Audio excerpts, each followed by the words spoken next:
E a gente volta a falar do tal 8 de janeiro, né? O ato em defesa da democracia para marcar o 8 de janeiro é classificado pela oposição como abuso de poder. Deputados e senadores conservadores estão elaborando uma carta-resposta ao convite dos chefes dos três poderes para a cerimônia chamada de Ato Democracia Inabalada. A expectativa é que esse documento seja lido pelo líder da oposição no Senado, senador Rogério Marinho. A carta cobra investigação independente para a quebradeira de 2023 e acusa o presidente Lula de omissão, Eduardo Costa. O 8 de janeiro, pelo visto, vai ser revertido, capitalizado por um lado político para tentar falar de democracia e tal. E tem esse movimento agora contrário da oposição em torno de tudo que aconteceu e pedindo investigação, falando de abuso de poder e também acusando o presidente de omissão. Como é que você vê essa história? Bom dia. Bom dia para todo mundo. Ô, Júnior, menino, eu ia com mais frequência a essas festas juninas que tinha fogueira no chão. Sim. E que sempre aparecia um maluco que caminhava sobre as brasas. Sempre tinha um bobo. O cara caminhava sobre as brasas. Eu tô me sentindo... Eu nunca caminhei, que eu não tive coragem. Eu tô me sentindo assim. Para falar dessa manifestação de segunda-feira, caro ouvinte, eu tô caminhando sobre as brasas. Tamanho medo que eu tenho de me queimar. Primeiro, eu preciso deixar claro, mas com todas as letras, que eu não quero minimizar o que aconteceu em 8 de janeiro do ano passado. Não dá para minimizar. Foi uma desordem estabanada, grotesca, inadmissível, estimulada por 2 covardes que na hora H fugiram. E foram para o mesmo destino, Estados Unidos. O ex-presidente Bolsonaro e aquele que foi ministro dele, o Anderson, não sei o quê, que foi ministro dele, e depois virou secretário de Segurança em Brasília. Anderson Torres, né? Anderson Torres, na hora H fugiram. Os 2 fugiram, como se nada tivesse acontecendo e foram para os Estados Unidos. O Bolsonaro apoiou covardemente porque ele ficou 1 ano fazendo ameaças, falando que a justiça, que a urna não funcionava, chamou embaixadores para dizer que a eleição era isso, aquilo outro.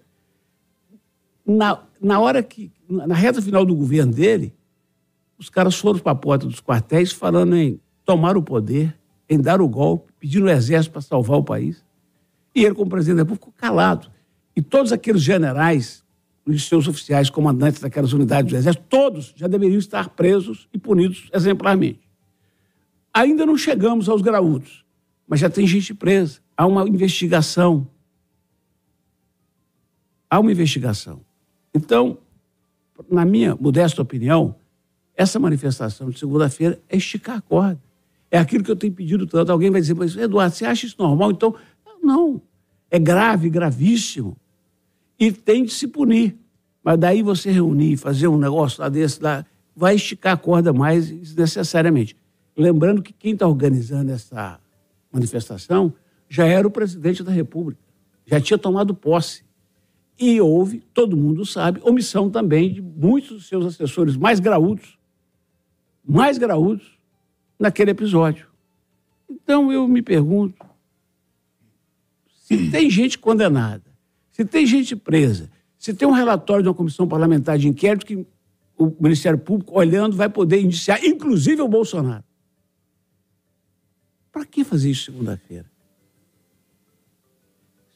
Não, mas isso tinha que ser lembrado para não repetir. Tá bom, fizesse um pacto, o presidente da República propusesse que, meio-dia, em todo o país, haveria 1 minuto de silêncio.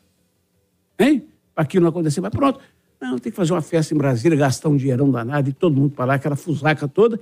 E aí vem a turma da oposição e começa tudo de novo. E como se não bastasse, às vésperas do 8 de janeiro, veio o senhor Alexandre de Moraes, amado pela metade do Brasil, odiado pela outra metade, e vai dar uma entrevista que eu considero desnecessária. Eduardo, ameaçaram de matar o homem, você acha desnecessário?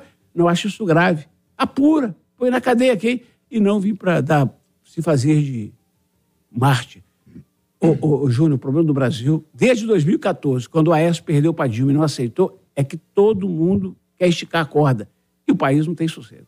Ô Marcelo da Fonseca, é importante lembrar para não se repetir, ou esticamento de corda aí? Bom dia para você. Bom dia, Júnior. Bom dia, amigos e colegas do Conversa.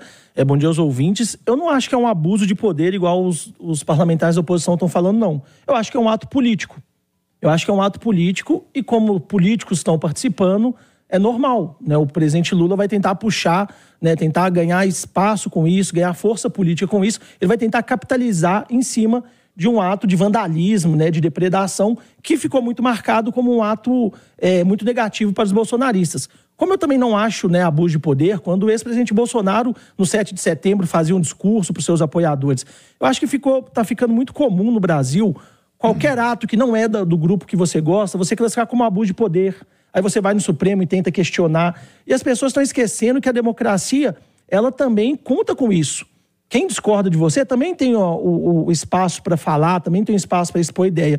Eu acho que no dia 8 de janeiro vai ser um momento de relembrar, né, uma página triste da história brasileira, e o presidente Lula tem todo o direito de tentar capitalizar em cima disso. Agora, não quer dizer que a gente não possa criticar várias coisas que aconteceram a partir do 8 de janeiro.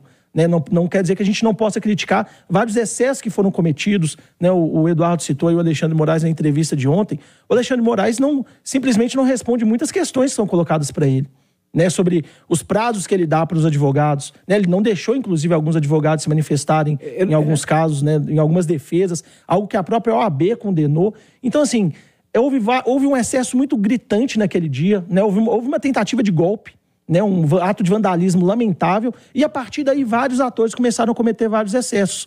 Tomara que segunda-feira a gente não tenha novos excessos por parte nem do presidente Lula, nem da oposição. Ô Rita Mundim, e esse que o Marcelo chamou aí de ato político na semana que vem, bom dia para você. Bom dia, Júnior, bom dia a todos. Eu concordo com o Marcelo, é um ato político, e no momento seguinte, a gente tem que analisar as causas estruturais que levaram a nossa jovem democracia a ter que conviver com o que aconteceu em 8 de janeiro. E tudo isso, uma parte da população, não estou falando que está certo, pelo contrário, está completamente errado, mas uma parte da população não acreditava na isenção do próprio processo político que levou Lula a ser eleito. Então, a gente fica pensando, né?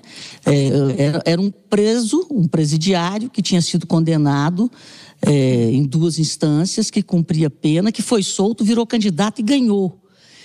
Sem que houvesse por parte do Congresso, né, aquela aprovação de uma auditoria maior no próprio voto, que é a alma da democracia.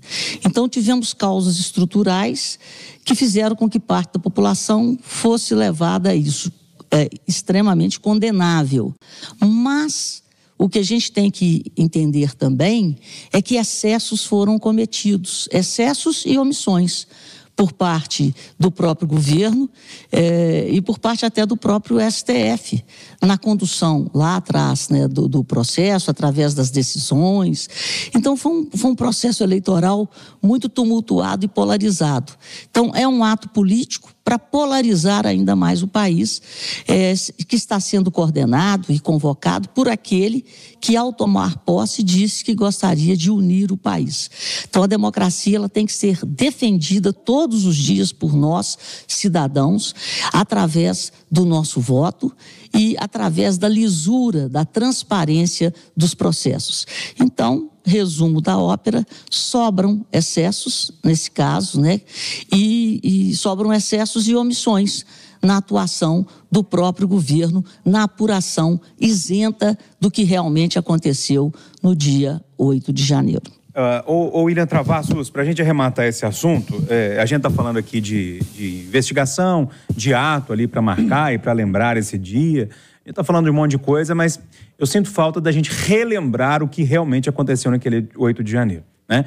A gente viu quebradeira de obra de arte, a gente viu manifestante, que se diz manifestante, mas na minha opinião é criminoso, urinando em tapete. Eu vi criminoso defecando em mesa, quebrando tudo, relógio, obra de arte, ou seja, alguns crimes muito sérios aconteceram naquele dia, né? E a partir daí tudo isso está desenrolando. Bom dia para você. Bom dia, Júnior, bom dia aos ouvintes da Tatiaia, bom dia à mesa. E é para isso que serve a investigação, a transparência na investigação, porque a gente precisa separar o bandido daquele que é um patriota e não estava envolvido em quebradeira. e acabou entrando no bolo. Estava ali fora de bobo e caiu. O que eu fico vendo hoje nessa disputa, porque ali nós tivemos atos realmente criminosos, ponto. E as pessoas precisam ser responsabilizadas. Ninguém tem o direito de invadir um prédio público e destruir um patrimônio. Acabou. Isso aí a gente passou por cima já.